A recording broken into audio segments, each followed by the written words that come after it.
Okay, so this is the tuna pie that we created. Marianne cooked this. Hi! And we just paid for the ingredients. That's how it works. Lutas mong ko pa tanan di.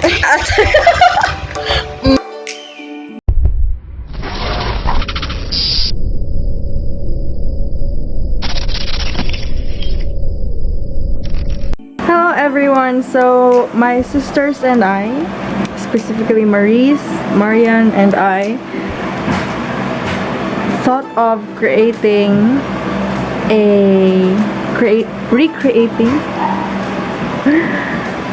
creating our own tuna pies here at home, magbalik. Because it's we are still in enhanced community quarantine and it gets kind of boring at times, so gakalingaw na lang maghimo among own food. So namalit mi among gipamalihog si Marge na mamalit sa mga ingredients. So what you need to prepare are loaves of bread, mayonnaise, tuna. You can choose either the spicy or the non-spicy variant, and you also need cheese if ganahan mo na kanang melty quick melt inyong paliton. If what kayo may budget, you can choose any bar of cheese that you would like. And also you would need egg. If wala mo'y breadcrumbs, you can use sky flakes, crush it, or pero mas maayo yung breadcrumbs, guys. What else? Oil, of course. You need to deep fry the tuna pie, so you need a lot of oil. Mura na yan, no? And if you want to season the mayonnaise plus the tuna, you can have salt and pepper added on the mixture. So, mo din akong gwapa na dali. Matamakan ako cellphone. So, paduol yan. Paduol to sa sunlight. This is, by the way, you already know her, I know. She is Marianne. She cooked the tuna pies. I have one in the plate. Palago yan. Hindi ko mo palayo sa sun. Here! Napay usa na bilin. But I already ate 2 or 3. Lamig gayo siya as in. Bombay! Nag-add kag Bombay, no? Yeah, by the way, naapod siya Bombay. Gimince maayo. So I'll be showing you the procedure. I actually took a video of Marianne while she was cooking. So enjoy the video. So, kay Richman me, among gigamit og ligid-ligid sa pan kay Coke. Because we don't have, ano sa tawag na roller? Ambot lang ako. Fiction roller? Ta-social ka. Pobre man gud me. Anyway, don't mind the mess. Kay kanang di ka na si Maria naghimo og mga daghan kayong pie. She's just doing it again for the sake of the vlog. Okay, of the video. So muna siya, nag-flatten siya sa pan. Medyo dugay siya pagka-flatten. Ato na siya ikat yung dapita. Tarawa, yung gabong ipo sigurado na flatten so, siya. after na-flatten na siya tanan, i-cut ni mo ang edges with a knife. You can also use scissors if you wish to. Okay. Actually, you can use the cut part into garlic sticks. Anyway, move on.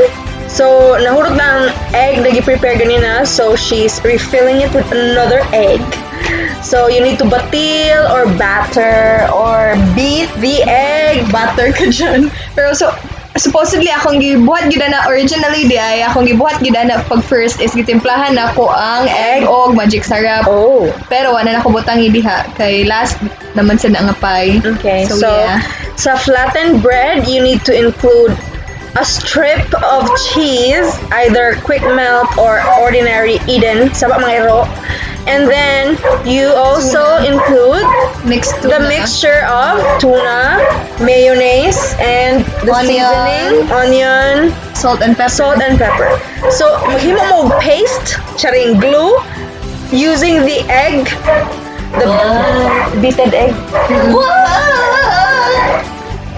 Si Maris dito napatagad. Anyway, so mo to siya ang ako i-press ang edges para mo close. Ang kilid-kilid gibutangan po niyang itlog. murag siya paste or glue ang iyang purpose. Yes. So para arte-arte, butangan niya og kana mga sa tawag na yan, design. Using the yeah. fork, pressing the fork on the edges of the pie. Alright. Sabak kang iro, ayaw tagda mga iro. So karon gihumol na niya ang pan dito sa itlog. Og nagkuha na pud siya, pagyasa na siya. Kan pagbugasonin. Ay, baan tabang. Hoy, gamitin ko na gikan. Anyway, so gihumol maayo ang pan sa itlog, banha na kay iro sa gawas. Naglisod ko ana kay akong gibuhat siya nga wa pay camera.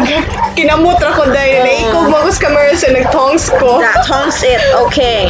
So, nag-andam po siya og breadcrumbs. By the way, the bread that we were using was gardenia kay walay available sa Julie's. And this is not a paid video. Okay. So, gikavira ni Marianne og breadcrumbs. Wala na skyflakes. Wala.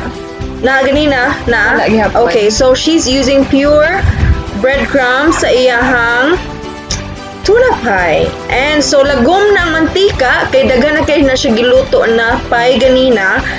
I showed you the video sa intro, mauto ang kadaghan nun sa iyang naluto. So she's just cooking this one tuna pie for the sake of the vlog. Video. Vlog lagi. Sige, vlog lagi. Video, fine. Okay.